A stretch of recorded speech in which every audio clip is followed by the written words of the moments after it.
See, I just know I'm evolving. I just know I'm changing. Here's why. Client asked me to review some calls, and I said no. And I never, old me would have never have said that. Old me would have been aware of why it was pointless, but I wasn't being the person I am being now in telling them. Like there was something stopping me. Like I just couldn't say it. I wanted to, I just couldn't. And now I'm just like, dude, like, what are we doing here? And I'm realizing like a lot of relationships, not just client relationships, family relationships, friend relationships, sexual relationships, lived and survived because of me willing to put up with a dynamic that did not serve me. Right? So, just like with one of my fucking roommates, our relationship's dying because I'm not gonna put up with that shit no more. Like it was just me giving and him taking. And it was just like, I'm not gonna give anymore. And he's like, yo, what the fuck? Like you've changed. It's like, yeah, like I'm not letting you fucking mooch off me anymore. Like, what the fuck do you mean, bro? Like, get the fuck out of my face, you fuck. Like, God, I just want to say shit you can't say on YouTube. Anyways, he says, hey, our business development strategy sessions, right? So I have these clients. We meet twice a month. So bi-weekly, right? For 16 weeks. So 8 times over 16 weeks. He's saying, hey, do we need to attend these meetings to receive the guarantee? I go, no. We highly recommend against it though, right? Usually it doesn't end well for the client. This guy goes, I understand. I'll try to get my wife to change her mind.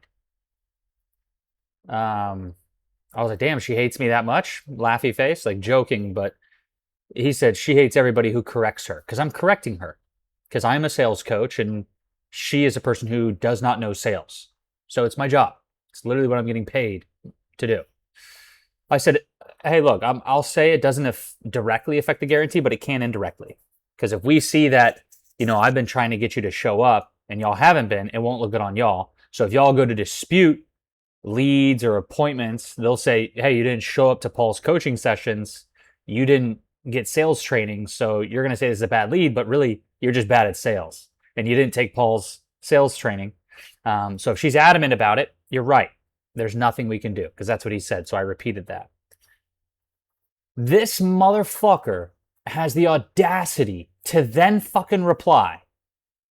Can you listen to this call and then give me reviews?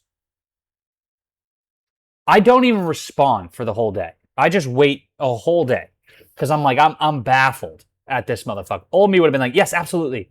Whatever I can do to make you happy. But now I'm just like, if I make you happy, that can be contingent upon relationships that are not beneficial for me if I focus on your happiness. But if I focus on the beneficial of both parties, then sometimes you're just not going to be happy. But that has nothing to do with me. That has everything to do with you being a child, right? So I'm not going to be a child anymore and take on the responsibility of your happiness. I'm going to focus on the beneficial of both parties benefiting. And if you don't think that's a win-win and you're unhappy about that, that's your problem, not mine. You're not going to be a good client. So see what I'm saying? I never would have said this shit, yo. Never. I would have been like, hey, watch my old videos, like 4 or 5 videos ago. I'm going through this evolution now and I'm feeling like I'm on the other side of it. But I'm like, I would have always, my whole life, always just put people in the positive. No matter how much I was in the negative, I would do whatever I could to get you in the positive, no matter how much it put me in the negative.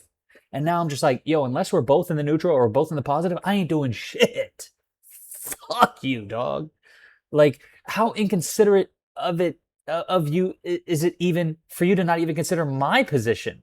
Like, you're in the positive so much, you're not even worried about where I'm at. Like, what the why am I worried about what the fuck you at? Like, crazy. I was crazy.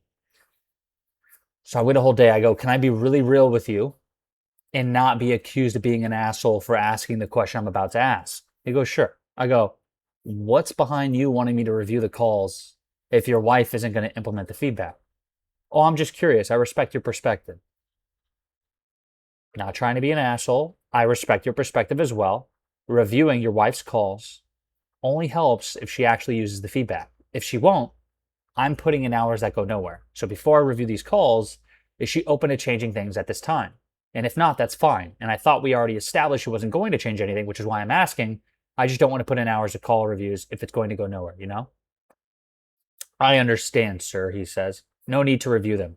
Her and I have not communicated. Again, I was just curious if she got any better according to your perception, as she previously told me she would try to adhere to the platform specifics.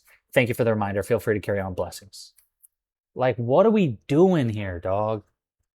Like,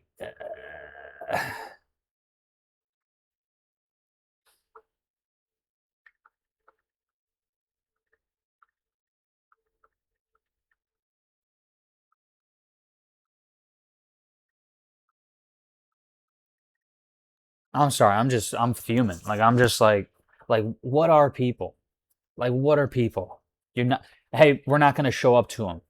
Okay, well, that's a strategy session. It's specifically designed for me to strategize your campaign performance so you can have a higher likelihood of success. So you guys, like, you understand, like, we have the guarantee in place, but your performance is not guaranteed. That's my job. I literally get paid to do that, and you don't want to show up to that. But then you want to ask me to review calls that you're not going to share with your wife, who is the person taking the calls, by the way. The husband isn't even taking calls. Like, what are we doing, dude? You just here to waste my time? Like,